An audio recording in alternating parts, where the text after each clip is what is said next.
Hey guys, tonight we're going to talk about something truly horrifying. Something that turns the romanticized image of the Industrial Revolution completely on its head. We're diving into the horrifying diseases of the Industrial Revolution slums. Imagine a world where people are flocking to cities for work, dreaming of a better life, only to find themselves crammed into squalid, disease-ridden hovels where every breath is a gamble and every sip of water could be a death sentence. This wasn't just poverty, it was a living nightmare, where the very conditions of urban life became factories for sickness and despair.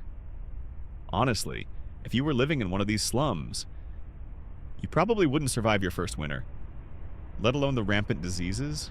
So, before you get comfortable, take a moment to like the video and subscribe, but only if you genuinely enjoy what I do here. And hey, let me know where you're listening from and what time it is for you. Now, dim the lights, maybe turn on a fan for that soft background hum, and let's ease into tonight's journey together. You find yourself in a bustling, yet utterly repulsive, alleyway in 19th century London, or Manchester, or New York. The air is thick with the smell of coal smoke, human waste, and something vaguely metallic and putrid. Raw sewage runs in open gutters, mingling with discarded refuse. Tenements, once single-family homes, are now crammed with multiple families. Dozens of people living in spaces meant for a handful. This is the industrial slum, a dense, unsanitary labyrinth, and it's the perfect breeding ground for disease. Consider the terrifying grasp of cholera. This wasn't a disease of the past that simply vanished. It became an urban nightmare during the Industrial Revolution. It's caused by the Vibrio cholerae bacterium, spread primarily through contaminated water and food. Imagine that open sewer running outside your window, or the communal pump from which everyone draws their water. These are the conduits of death, one infected person's waste. Contaminating the water supply could doom an entire neighborhood. It's like living downstream from a poison factory, and the poison is invisible until it's too late. You observe the terrifying speed of its onset. A person, seemingly healthy one moment, is suddenly struck by violent vomiting and profuse, watery diarrhea, often described as rice water stools. The body rapidly loses fluids, leading to extreme dehydration, muscle cramps so severe they can cause the limbs to contort. And then, often within hours, shock and death. The speed and brutality of cholera outbreaks were horrifying. Families would see a loved one sicken and die in a single day, leaving them terrified and helpless, knowing they were likely next. The lack of understanding about disease transmission meant that early efforts to combat cholera were often futile. Authorities might blame bad air miasma theory. Remember that one? Or even the moral failings of the poor, while they tried to clear some refuse. The true culprits, the invisible bacteria in the water, went unaddressed. You see desperate families boiling what little water they could, or relying on tainted public pumps, completely unaware that their very source of life was delivering death. One particularly grim detail is the public panic that cholera outbreaks caused. Cities would descend into chaos. Businesses would close. People would flee in terror, leaving the sick and dying to their fate. The streets would empty, save for those tending to the ill or carting away the dead. The sheer scale of deaths could overwhelm cemeteries, leading to mass graves and a further breakdown of sanitation. Historians still debate the precise mortality rates of specific cholera epidemics in industrial cities, but their devastating impact on urban populations is unequivocally established. The irony of the Industrial Revolution was that while it brought unprecedented wealth and technological advancement, it also created the conditions for unparalleled suffering. The rapid, unregulated growth of cities, the influx of a desperate workforce, and the complete neglect of public health infrastructure turned these burgeoning centers of industry into death traps. The very progress that promised a better future inadvertently brought forth the scourge of diseases like cholera. Claiming millions of lives and exposing the horrific cost of unchecked urban expansion, you're now moving from the rapid, waterborne terror of cholera and into a more pervasive, slow burn killer that defined the squalor of industrial slums. Typhus is filthy, feverish grip. This wasn't a disease that arrived from distant lands on a ship. It was born and bred in the very fabric of the overcrowded, unhygienic tenements spread by unseen parasites, turning human habitation into a constant source of deadly infection. Imagine yourself in a cramped, dark room in a 19th century tenement building. Perhaps it's a single room, meant for one family, but now housing 2 or 3, sometimes a dozen people. The air is stale and oppressive, thick with the smell of unwashed bodies, dampness and illness. There's no running water inside, no proper sanitation, and clothes are rarely, if ever, washed. This is the perfect breeding ground for lice and typhus, often called ship fever or jail fever due to its prevalence in confined, unsanitary spaces. Is about to make your life a living hell. Consider the true culprit: body lice. These tiny, blood-sucking parasites thrive in conditions of extreme overcrowding and poor hygiene. Living in clothing and on the skin, one infected louse, having bitten someone carrying the Rickettsia prowazekii bacteria, could then jump to another host, silently transmitting the disease. Imagine the constant itching, the insidious crawling sensation on your skin, a torment that precedes the terrifying fever. The sheer density of population in the slums meant that once typhus gained a foothold, it would sweep through an entire tenement block like wildfire, an inescapable wave of fever and death. It's like living in a human ant farm, and the ants are carrying a deadly, invisible poison from one person to the next. You observe the horrifying symptoms. First, a sudden high fever, often reaching dangerous levels, accompanied by intense headaches and severe muscle aches. Then comes the distinctive rash, small red spots that quickly spread over the body, often darkening to a purplish hue as the disease progresses. Delirium, stupor, and extreme weakness are common, making the sick barely able to move or communicate. Many victims would eventually descend into a comatose state, their bodies racked by the relentless fever, their minds lost in a fog of illness. The mortality rates from typhus in these slums were staggering. In some outbreaks, 10% to 20% of the infected population could die, sometimes even higher. Imagine watching your family members sicken, their bodies covered in the telltale rash, knowing that there was little to no effective treatment. The few doctors who dared to enter the slums were often helpless, lacking any real understanding of the disease's transmission or effective cures.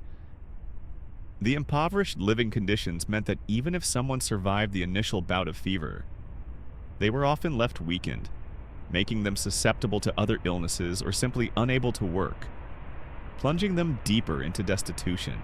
One particularly cruel irony was that the very act of trying to escape rural poverty by moving to the industrial city often led directly into the arms of diseases like typhus.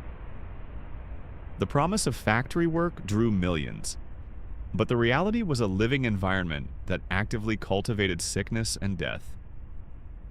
The economic pressures to work, even when ill, ensured continued transmission, as infected individuals would return to the crowded factories, spreading lice and the bacteria to their fellow laborers. Historians still debate the specific impact of factory owners' awareness of typhus transmission versus their overall priority for production. But the resulting conditions certainly created breeding grounds for the disease. You notice the despair that sets in. There's no escaping the filth, no escaping the lice, no escaping the close contact with the sick. The very structure of your home, your neighborhood, is designed to perpetuate the disease. Public health initiatives, when they eventually came, were often too late or too small scale to make a significant impact on the pervasive conditions in the worst slums. The cycle of poverty, Unsanitary living and disease became a relentless, inescapable trap. You're now moving from the rapid, louse-born grip of typhus and into a far more insidious, slow-acting killer that became synonymous with the industrial slum, tuberculosis's lingering lung rot. Unlike the sudden, dramatic outbreaks of cholera or typhus, tuberculosis, often called consumption in those days, was a chronic, wasting disease that thrived in the damp, dark, and unventilated corners of overcrowded tenements, slowly devouring its victims.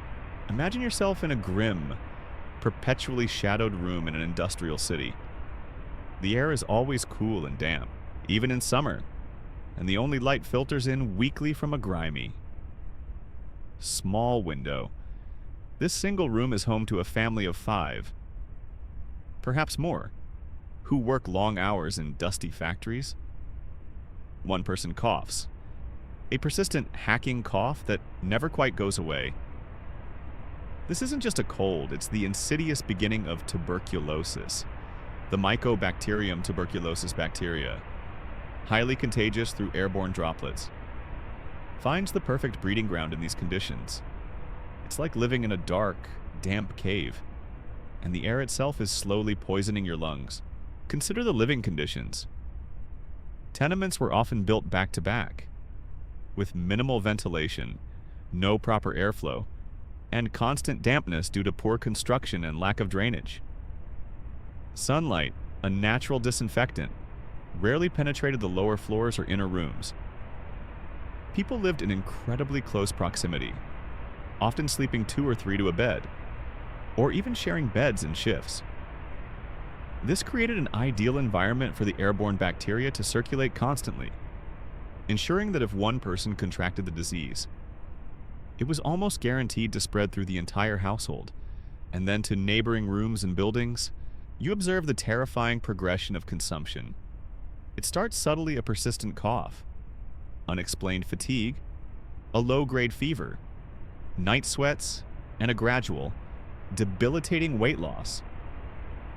Victims would slowly waste away, their bodies growing emaciated, their strength fading, their cough becoming more severe, often producing bloody sputum. It wasn't a quick death, it was a long, drawn-out agony, sometimes lasting for years, turning its victims into living skeletons. Imagine watching your loved ones slowly disappear before your eyes, their life force literally being consumed by an unseen enemy in their lungs.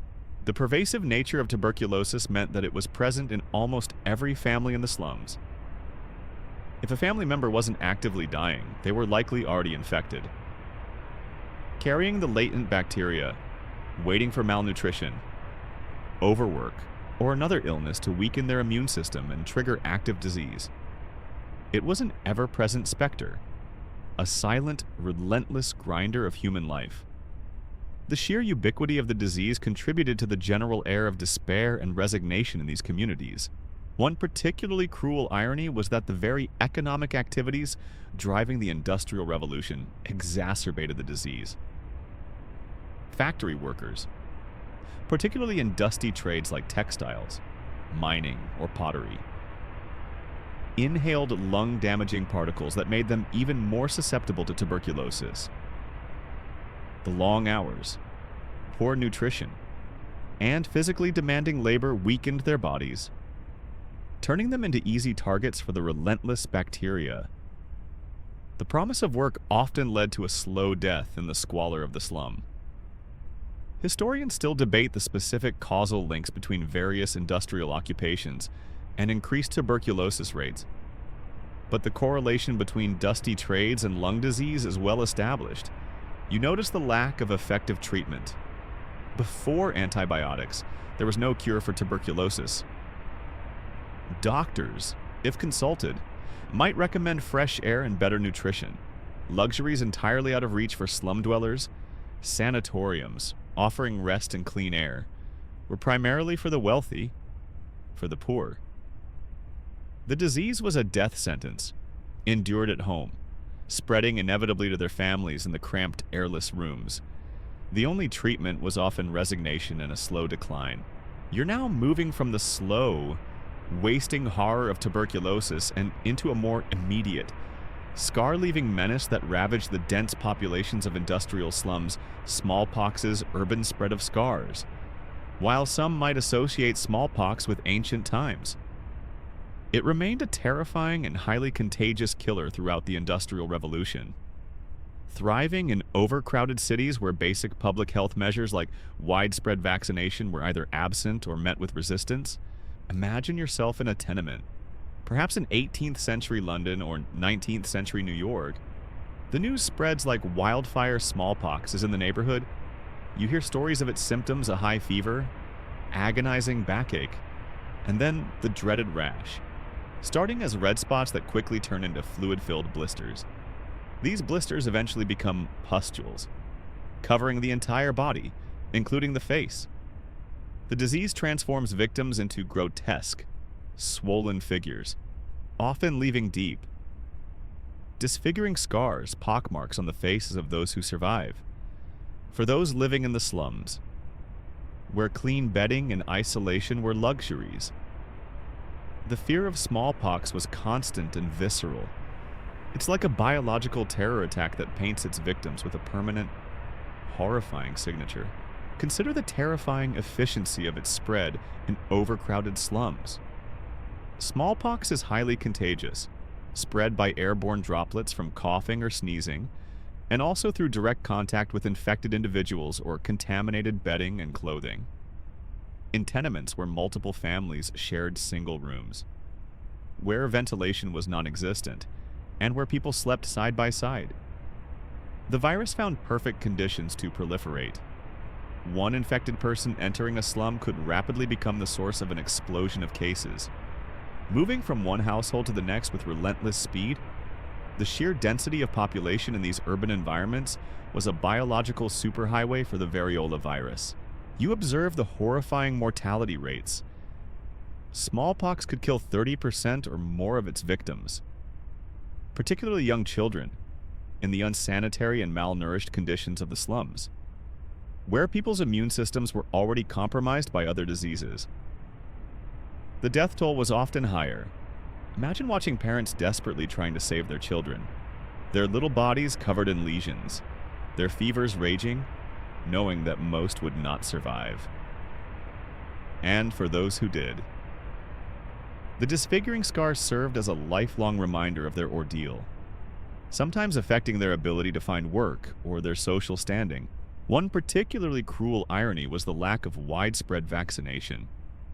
While Edward Jenner had developed the smallpox vaccine in the late 18th century, its adoption in the crowded slums was slow and uneven, resistance stemming from superstition, religious objections, distrust of authorities, or simply the logistical challenges of reaching every impoverished family meant that many remained unvaccinated. Even when vaccination campaigns were attempted, they often faced significant hurdles in reaching the most vulnerable populations, leaving vast pockets of susceptibility within the urban centers. Historians still debate the specific reasons for public resistance to early vaccination efforts in urban slums versus the practical difficulties of mass inoculation. But the result was certainly a continued high burden of disease. The social stigma associated with smallpox scars was also immense. A pockmarked face was a visible sign of having survived the dreaded disease, but it also marked an individual, sometimes leading to discrimination in employment or marriage. This added another layer of misery for survivors. Beyond the physical pain and trauma, your past illness was literally etched onto your face for all to see. You notice how the constant threat of smallpox, alongside other diseases, contributed to a pervasive sense of fatalism in the slums. Life was cheap, death was common, and the body was seen as fragile, constantly susceptible to invisible forces. This fatalism, while a coping mechanism, also hindered proactive health measures and contributed to a cycle of disease and despair. The relentless onslaught of illness made long-term planning or optimism feel like luxuries the poor could not afford. You're now moving from the disfiguring scourge of smallpox and into a more widespread, gut-wrenching terror that constantly threatened the lives of slum dwellers, dysentery's gutter-borne agony. This wasn't just an unpleasant illness, it was a devastating, dehydrating plague of the digestive system, thriving in the very sewage-filled streets and contaminated food supplies that defined industrial urban life. Imagine yourself in a narrow, cobbled alleyway of a 19th century slum, perhaps in overcrowded Dublin or the back streets of Glasgow. The air is foul, thick with the smell of stagnant water and human waste. Open sewers run down the center of the street, carrying filth from countless tenements. Children play near these gutters, and in their desperate hunger, people might pick up discarded food. This horrifying environment is the perfect conduit for dysentery, an intestinal infection caused by various bacteria like Shigella or amoebas, spread by contaminated food, water, or direct contact with feces. It's like living in a giant, open-air toilet, and every breath you take, every morsel you eat is a gamble with your life. Consider the agonizing symptoms. It begins with sudden, severe diarrhea, often mixed with blood and mucus. This is accompanied by intense abdominal pain, cramping so severe it doubles you over, and a constant, agonizing urge to defecate, even when your bowels are empty. Fever, nausea, and vomiting quickly follow. The body rapidly loses fluids, leading to extreme dehydration, weakness, and, for many, a swift, brutal death. Imagine the constant, wrenching pain, the endless trips to a communal, unsanitary privy if one exists, or simply succumbing in your own bed. Your body racked by an unstoppable internal war. You observe the horrifying speed of its spread, particularly among children, infants, and young children, with their weaker immune systems and closer contact with contaminated environments, playing on the filthy streets. Crawling on dirty floors were particularly vulnerable. Dysentery was a leading cause of infant mortality in these slums, wiping out entire families of young children within days. Imagine the desperate cries of a dehydrating child, their tiny body wasting away, with no access to clean water or medical care that could truly save them. The sheer volume of infant deaths from dysentery contributed immensely to the pervasive despair in these communities. One particularly cruel irony was the lack of clean water and proper sanitation, while cities were growing rapidly. The infrastructure for waste removal and clean water supply lagged far behind. Public water pumps were often located perilously close to overflowing cesspits or leaky sewers, allowing contamination to seep into the drinking supply. People often had no choice but to drink this tainted water, leading to a constant cycle of infection and reinfection. The very basic necessity of life-clean water became a primary vector for death. Historians still debate the specific causal links between various slum conditions and dysentery outbreaks versus other diseases. But the role of contaminated water and poor sanitation is universally accepted as a primary driver. The spread was relentless. A single family's illness could rapidly contaminate an entire tenement. Shared privies, communal water sources, and the close proximity of residents meant that once dysentery entered a building, it would likely sweep through every room. The sheer exhaustion of constant illness, combined with malnutrition, weakened the immune systems of the survivors, making them more susceptible to other diseases. It was a relentless grinding down of the population, a silent but deadly war of attrition. You notice the profound helplessness. Doctors, if available, could offer little more than symptomatic relief. The true solution, massive investments in clean water infrastructure and sewerage systems, was beyond the grasp of the impoverished residents, and often beyond the political will of the authorities until much later.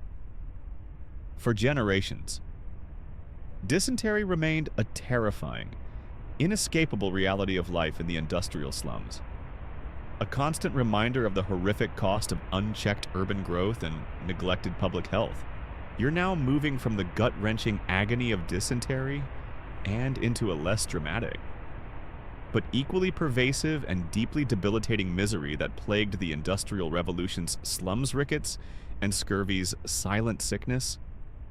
These weren't infectious diseases in the same way as cholera or smallpox, but rather severe nutritional deficiencies that slowly warped bodies, especially those of children, and left entire populations weakened, vulnerable, and living lives of constant pain.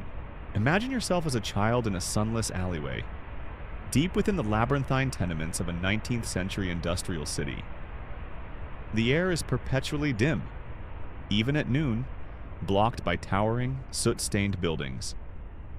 Your diet consists mainly of cheap bread, watered-down milk, and perhaps a few potatoes, all lacking essential nutrients. Your legs begin to bow, your wrists and ankles swell, and your spine might curve. This isn't a curse, it's rickets, a softening and weakening of bones in children, primarily caused by a severe deficiency of vitamin D and calcium, often exacerbated by a lack of exposure to sunlight. It's like your very skeleton is trying to melt, slowly deforming under your own weight. Consider the horrifying impact of rickets on growing bodies. You observe children with bowed legs, knock knees, pigeon chests, and enlarged joints. Their bones are soft, making them incredibly prone to fractures. Every movement is painful, and their growth is stunted. For many, the deformities were permanent, leaving them with lifelong disabilities that made work difficult and social acceptance even harder in an already unforgiving world. Imagine the pain of simply trying to stand or walk, your bones literally bending under the pressure. The ubiquity of rickets in these sunless, malnourished environments left a generation of children permanently marked by the brutal conditions of the slums. Then, there's scurvy, while often associated with sailors on long voyages.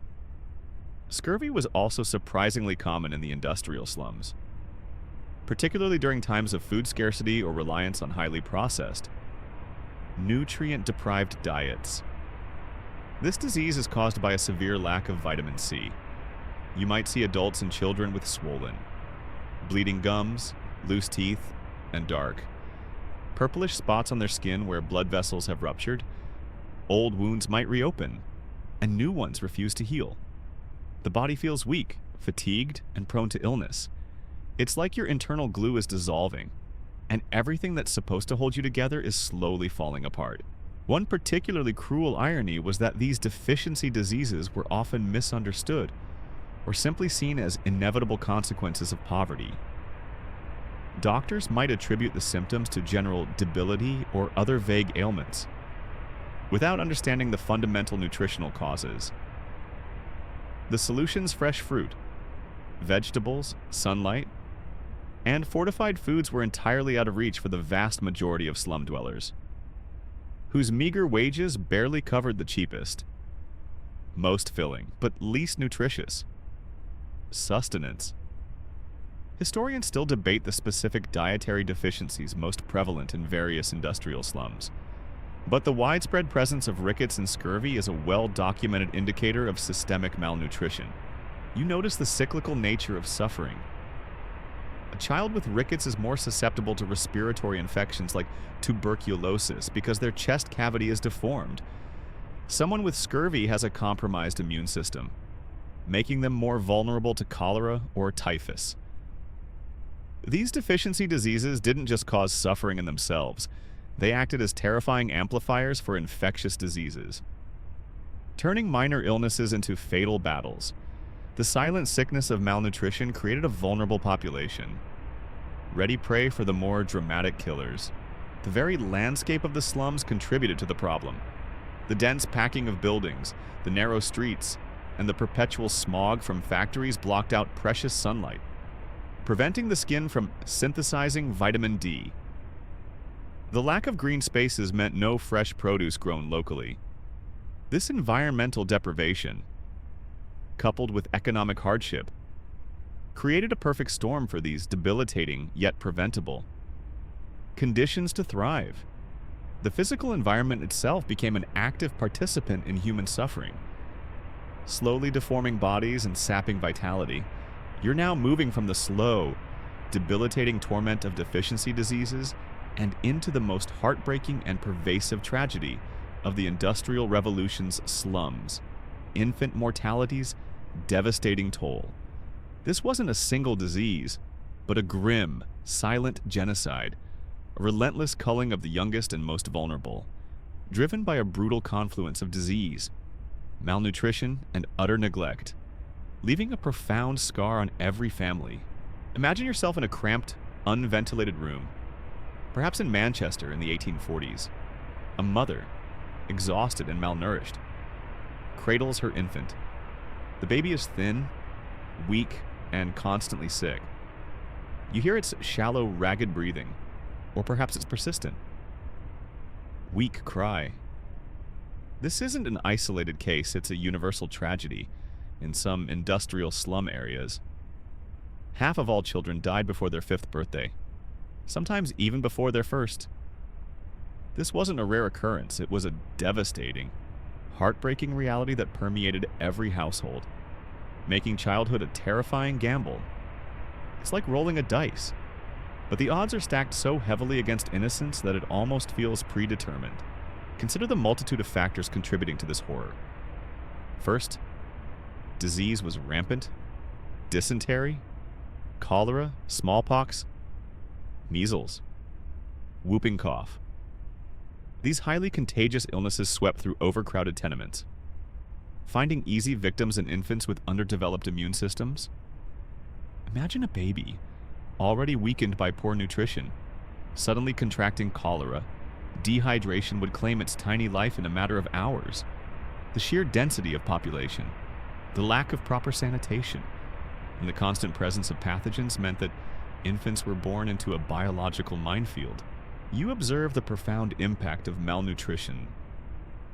Mothers, often working long hours in factories, were themselves malnourished, leading to difficulty breastfeeding or producing sufficient milk.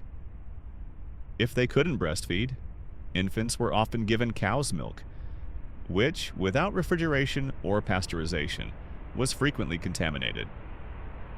Solid food, when introduced, was often of poor quality, lacking essential nutrients, or prepared in unsanitary conditions. This created a vicious cycle. Malnutrition weakened the infant, making them more susceptible to disease, which in turn worsened their nutritional status. One particularly cruel aspect was the lack of basic medical care for the vast majority of slum dwellers. Doctors were an unaffordable luxury. Mothers relied on traditional remedies, often ineffective or even harmful. There was no understanding of infant hydration, basic hygiene for newborns, or germ theory. Simple fevers could quickly escalate, and infections that would be easily treatable today became death sentences. Imagine a desperate mother watching her child succumb to a preventable illness, utterly powerless to help, because the knowledge and resources simply didn't exist for her. Historians still debate the specific leading causes of infant mortality in various industrial cities. But the combined impact of poor sanitation, malnutrition, and infectious disease is universally acknowledged. The working conditions of parents further exacerbated the problem. Mothers working long shifts in factories often had to leave their infants with older siblings or untrained caregivers, or even sedate them with a laudanum opium to keep them quiet. This meant less direct maternal care, less consistent feeding, and increased exposure to unsafe environments. The very economic system designed to lift families out of poverty inadvertently contributed to the deaths of their children. You notice the profound emotional toll on parents. To lose child after child, to endure constant grief and despair, must have been soul-crushing. The expectation of infant death became so normalized that parents might struggle to form deep attachments.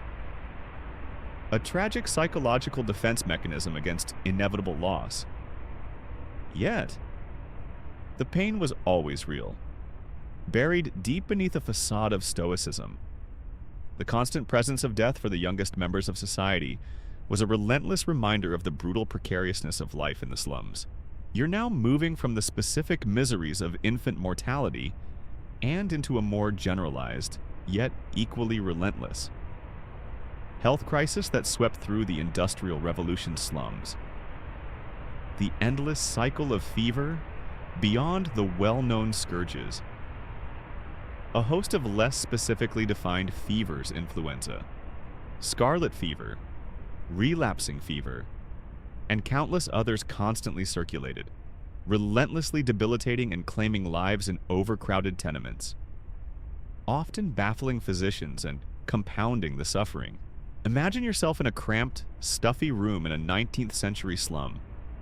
A child, perhaps your own, develops a sudden high temperature. Their skin is hot to the touch. Their eyes are glazed and they shiver uncontrollably. This isn't a specific diagnosable illness by modern standards. It's simply the fever, and in this environment, a simple fever could quickly escalate into a life-threatening crisis. It was a pervasive, almost constant presence, weaving through families and communities with horrifying regularity. It's like living in a constant state of low-grade flu season. But the flu can actually kill you, and often does. Consider the difficulty of diagnosis and distinction in an era before advanced microbiology and diagnostic tools. Many distinct diseases were simply lumped together under the umbrella term fever. A doctor, if one could even be afforded or found, might only be able to describe the symptoms: high temperature, chills, delirium, without any understanding of the underlying pathogen. This meant that each new fever was a terrifying unknown, equally likely to be a mild, self-limiting illness or a swift path to the grave. The lack of precise identification hindered any effective treatment and fueled pervasive anxiety. You observe the relentless cycle of infection. These fevers, often highly contagious and airborne, thrived in the dense, unventilated tenements. One sick child could easily infect an entire household, and then the disease would jump to neighboring families through shared stairwells, communal privies, or casual contact in the narrow streets. Just as one family recovered, another would fall ill, creating a perpetual wave of sickness that rarely allowed the community to truly rest or recuperate. It was a constant war of attrition, with the slums providing an endless supply of susceptible new victims. One particularly cruel aspect was the compounding of illnesses. A body weakened by malnutrition, remember rickets and scurvy, by chronic tuberculosis, or by a previous bout of dysentery, was incredibly vulnerable to any new fever that swept through. What might be a survivable illness for someone in better circumstances became a death sentence for a slum dweller whose immune system was already exhausted. These fevers didn't just kill on their own, they delivered the final, fatal blow to bodies already teetering on the edge of collapse. Historians still debate the specific causative agents of many fever epidemics from this period, as diagnostic records were often vague. But the high overall mortality rate from undefined febrile illnesses is a clear indicator of systemic health vulnerabilities. The impact on family life was devastating. A feverish parent couldn't work, plunging the family deeper into poverty. A sick child required constant care, often diverting resources and attention from other, equally needy siblings. The cycle of illness and poverty became self-perpetuating, with each feverish bout pushing families further into destitution and despair. The constant presence of sickness meant that childhood was often spent nursing others or being nursed. Rather than playing or learning, you notice the profound helplessness of medical practitioners. Doctors, if they ventured into the slums, possessed limited tools, they might try symptomatic relief, cooling baths for fever, simple pain relievers, but without understanding the infectious agents. They couldn't truly treat the cause. The vast majority of suffering was simply endured at home, in silence. With only prayer and basic care to offer, the concept of vaccination for many of these fevers was still decades away, leaving populations utterly defenseless. You're now moving from the relentless cycle of fevers and into another grim reality that plagued the Industrial Revolution's working poor industrial injuries and compounded illness. Imagine a world where the very act of earning a living meant risking grievous bodily harm, and where an injury, even a seemingly minor one, could become a death sentence in the unsanitary, disease-ridden environment of the slums. The dangers of the factory floor didn't just stand alone, they tragically intertwined with the pervasive illness outside its walls, creating a compounded misery. Imagine yourself in a noisy, dimly lit factory, perhaps a cotton mill or a coal mine. In the mid-19th century, the machinery whirs and clanks, relentless and unforgiving. You are working long hours, often tired and malnourished, your attention wavering. Suddenly, your hand gets caught in a loom, or a piece of machinery malfunctions, or a heavy object falls. The immediate pain is searing, bone deep.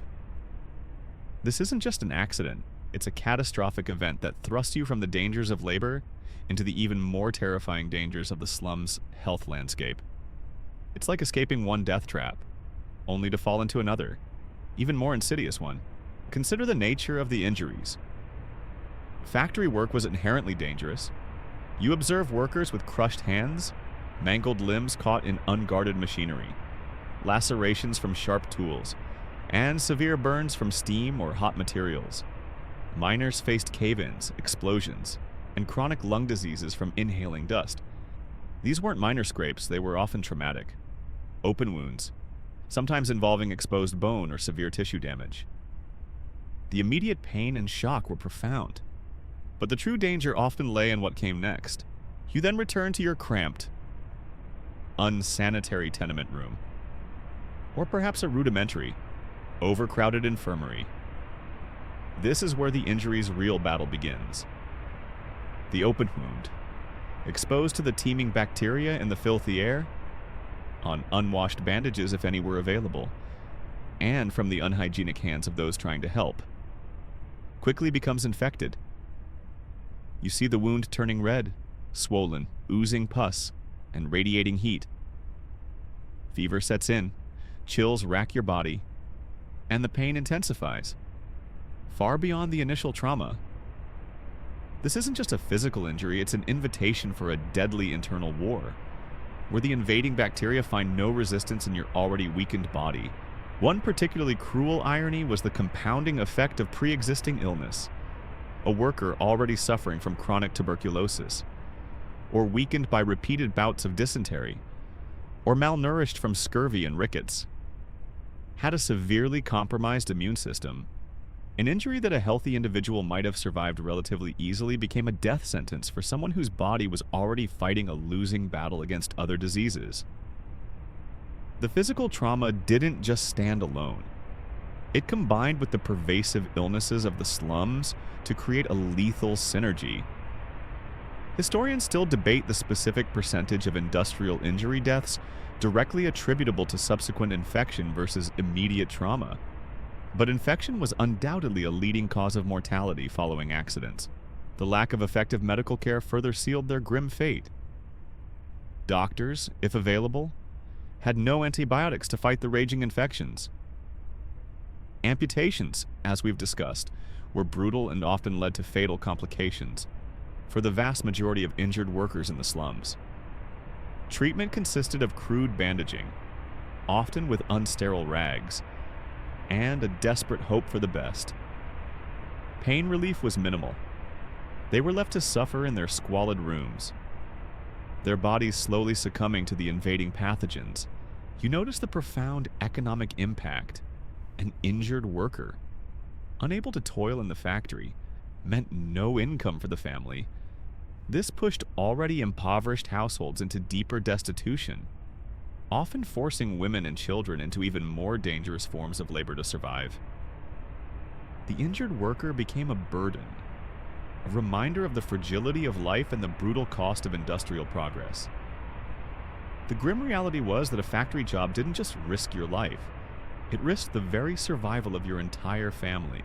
You're now at the final step of our journey through the horrifying diseases of the Industrial Revolution's slums, ending with a glimpse into the grim future of unchecked growth, the sheer scale of suffering, the relentless tide of preventable diseases, and the devastating human cost of rapid, unregulated urbanization eventually became impossible to ignore. This era, in all its brutal misery, served as a stark, horrifying warning that ultimately sparked public health reform and laid the groundwork for the sanitary cities we inhabit today. It's like looking at a horrific historical mistake and realizing that, thankfully, humanity eventually learned a few crucial lessons, albeit at an immense cost. Imagine yourself standing amidst the squalid, disease-ridden alleys of a 19th century slum. But now, you see something different.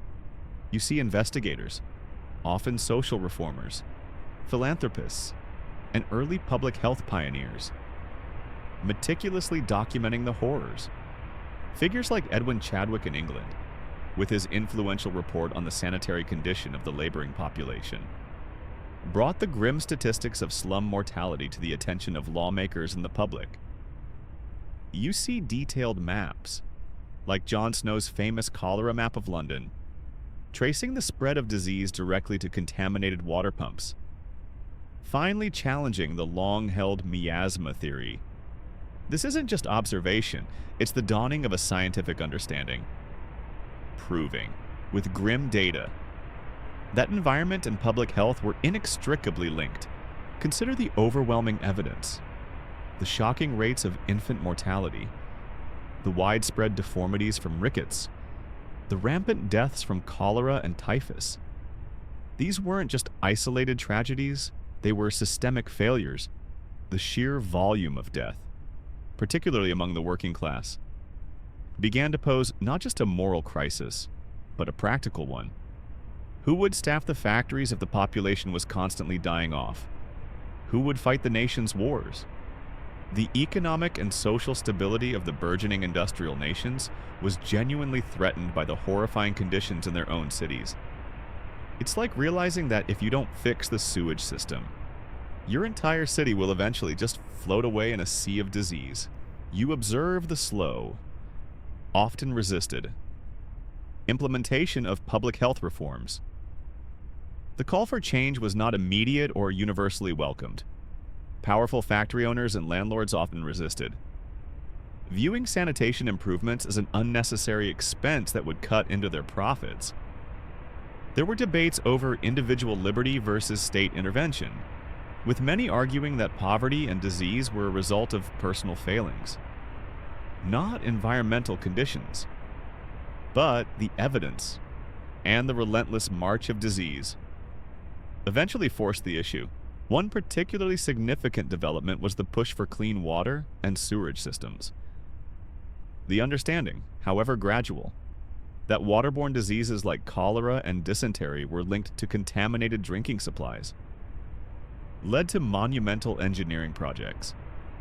You see cities investing in massive infrastructure, building reservoirs to supply clean water, constructing elaborate underground sewer networks to carry away waste, and implementing filtration systems. Imagine the immense effort and cost involved in digging miles of tunnels and laying pipes, transforming the very foundations of urban life.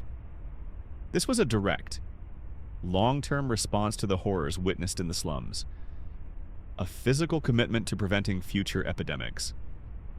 Historians still debate the specific economic and political drivers that finally pushed large-scale sanitary reforms. But the overwhelming public health crisis was undeniably the primary catalyst. The development of building codes and housing regulations also emerged. To combat overcrowding and improve ventilation, reformers advocated for minimum standards for tenement construction. You might see new laws mandating proper windows, access to fresh air, and basic sanitation facilities. While these reforms were often slow and imperfect, they represented a crucial step towards acknowledging that safe, healthy housing was a public health imperative, not just a matter of private enterprise. You notice the beginnings of systematic waste removal. No longer would refuse be simply tossed into the streets or open gutters. Public sanitation departments began to organize regular collection of garbage and waste, recognizing its role in harboring disease vectors and contaminating the environment. This seemingly mundane service was a revolutionary change. Transforming the daily lives and health outcomes of millions, it's a literal sweeping away of death from the streets. The Industrial Revolution's slums, in all their wretchedness, provided a brutal, undeniable lesson that public health is not a luxury, but a fundamental necessity for societal well-being and economic prosperity. The horrors witnessed in those overcrowded, unsanitary environments became the grim catalyst for a century of reform, proving that investment in infrastructure, sanitation, and clean living conditions was the only sustainable path forward. The diseases of the past served as a permanent, chilling reminder of the grim future that awaits unchecked growth and human neglect, as the echoes of the Industrial Revolution's grim diseases gently dissolve into the quietude of your room. Let your mind drift away from the stifling tenements and the endless cycle of suffering. Feel the subtle tension in your thoughts ease, imagining the vast, complex tapestry of human progress, woven through both misery and monumental change, now softening into a peaceful, indistinct blur. The journey through the horrifying conditions and the hard-won lessons of public health has reached its gentle conclusion, leaving you in the serene stillness of your own space. The flickering images of despair and resilience, of unchecked growth and vital reform, are now fading into a tranquil calm. Let the soft hum of the fan, or the serene silence of your room, guide you deeper into profound relaxation. There's nothing left to fear. No open sewer to navigate. No unseen killer to dread. Just the peaceful rhythm of your own breath, easing you further and further into a restful slumber. Let the last remnants of our historical dive into urban misery gently merge with the shadows of the night,